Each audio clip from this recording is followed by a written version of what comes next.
Welcome back to the Soundation. This is Swaytoven, and you're probably going to want to know this and then use this when you're trying to add feeling to certain sounds in your songs. And it has to do with LFO, low frequency oscillation, which is just a pulse that's sent through the main noise that you're already using, and all it does is add a little rhythm to it. So it's nothing hard, okay? But you know what I found that actually is really cool with using this effect is you putting it on choirs. All right, like your vocals, like if you have like a ah or a e or a o or something like that. Because when I was in choir, I realized that people kind of tend to lean in to like higher notes or this, that, and the third, and they tend to put more expression into it. So LFO also adds that. Now at the same time with LFO, I recorded another video, but I'm not going to upload it because this concept is kind of the same. It's a panning, right? You understand what an LFO is. It's because panning is because if you were to use Fruity Panomatic, and I might as well just open it up just because.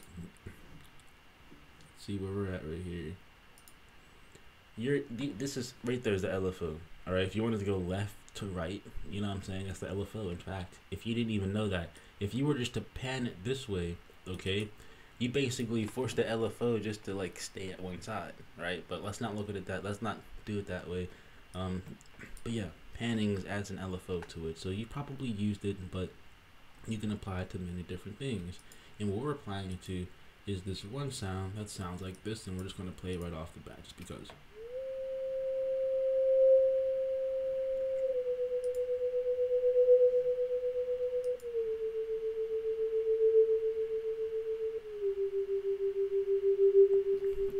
That probably did not have the craziest effect that you thought it was going to have. So real quick, what we're going to do is just apply the same LFO to something where you're definitely going to hear the same effect. It's the same notes. So let's listen to it.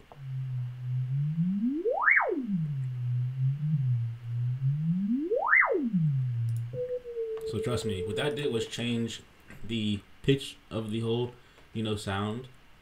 And what that followed was LFO 1, this LFO right here, not LFO 2 or 3. I changed LFO 2 and, to make you see that there's different forms of the LFO. It doesn't have to follow this roller coaster like smooth line, and it can also go like faster. All right, at the same time, you can start where it changes, right? And you can think of this one box as like its whole, lifespan. At the beginning of the LFOs, at the beginning of his life, and at the end is his end, and then it's going to be reborn at the start. You know what I mean? So then what you're going to have to do is mold the path that it actually follows, and that would be the phase pretty much. And if we offset the phase, now let's say in the middle of its life there's going to be a dip, so now it falls and then it climbs back up. But if you want to have him like fall into a pit at the beginning of the life, then boom, there you go. So just think of it like that way. You don't have to think of it as like LFO or anything like that. Think of it as like something live. You know what I mean? And that's what music is. It's an extension of you. And that's the whole point of this LFO, to add expression. So it's just like, you can change how fast it goes. One thing that I like about this one right here is the fact that this one starts slow and then it speeds up. All right. And that actually adds, a cooler effect. This one, like these two seem constant, so I'm not really going to change anything like that. But listen, definitely add LFOs, right? The waveform, okay? If you understand how the analog sounds, right? Like the sine wave, the square, the triangle, this, that, and the third. It's like one of them's making noise, the main oscillator, and then there's the low frequency oscillator, okay? So it's just like I'm passing a sine wave through a sine wave. I'm making the wavy sound wavier. That's why the volume is going in and out like that, right? Then it transforms into like a triangle. Then you have like saw. This is saw, but I think symmetry's kind of messed up. Then it's like squared, all right? Fade. I don't know what fade is. I think fade has to do something like the attack. The hertz is how fast it goes. And there you go. You can add LFO to anything. It's modulation. Okay, so like at the end of the day, you can modulate a lot of stuff. And to make it easier, okay, in case anyone's still watching, listen, we're gonna go to Odin 2, which is a free plugin. All right, and what it's going to show is that there's a source. So what's the source? Well, our source in this VST is LFO 1. We can make an LFO in this VST as well. All right, but it's right there. It doesn't look as cool, right? It's not as visual, and that's the thing.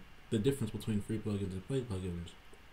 People put a little bit more work in. There's a little things more worth it. I'm not gonna lie. So the LFO1, the destination, is the volume. Okay, and this one you can send it to do destinations, which is cool. So all it is is changing something you already have.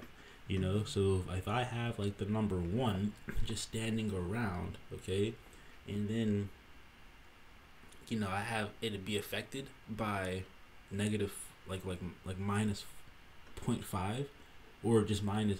If I have the number 2, okay, and I have it being affected, modulated by -1, 2 minus 1 equals 1. So there's gonna be a change, right? And to be honest, there's math to the music. It's not even funny, and we're not even going down that because I don't know the music math. I just know there's math to music. Okay, and it's ridiculous.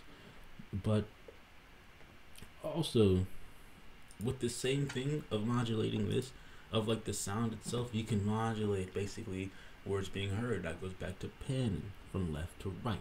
And that's something that I think is also cool when you're doing something. Like you have to visualize really these sounds in your head. So the choir, there's one song that I'm working on. The choirs, they have the effect of a rotary speaker. So, excuse me, a speaker is supposed to sound like this, the effect, all right? But it can only sound like this so much just because it's not in stereo. I guess I only have 2 speakers right here. Also, there's reverb. So then it sounds further away. So now it sounds like there's like people just spinning like above your head, just like, you know what I'm saying? So this is what it does. It creates reverb, by the way, makes space, in my opinion. It lets you know that not all these sounds are up front. There's something further back. There's something a little bit above you. You know what I'm saying? In the LFO, the panning, anything that adds a little bit more. You know what I'm saying? That adds feeling.